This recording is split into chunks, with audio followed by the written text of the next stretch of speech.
龙船，讲为台北一直绕到平湖。台北市有一个陈先生，平常时伫龙舟协会做理事长。16是因为泥沙风台影响，北台湾的风甲雨拢有够头够强，当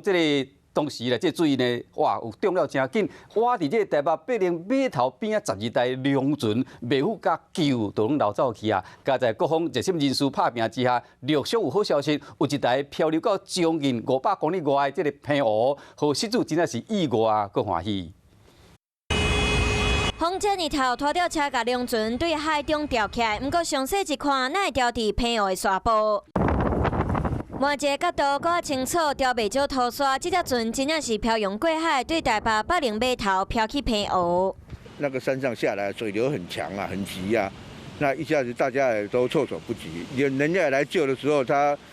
差不多100公分，差不多2个小时就淹上来了。16号北台湾拄着泥沙风台，风雨真大，停伫北宁码头的12只龙船，互风吹去。加载险真幸运，先伫社主大桥找着3只，3天了后，搁伫21公里远的淡水北里找着1只，几若天了后，伫关渡桥发现1只。22号一透早嘛，伫495公里远的平湖乌西乡东石海域的沙坡找着另外1只，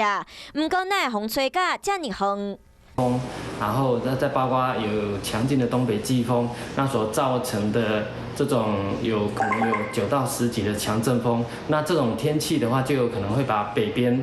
的雾体给带到我们南边来，会应该往下带了。东北季风加上海流，海涌会当达到395公尺悬，互龙船漂1礼拜，上尾也伫平湖吹到，伊的主人嘛感觉真幸运。都很开心啊，都很兴奋啊，因为真的不容易啦，而且这次的风灾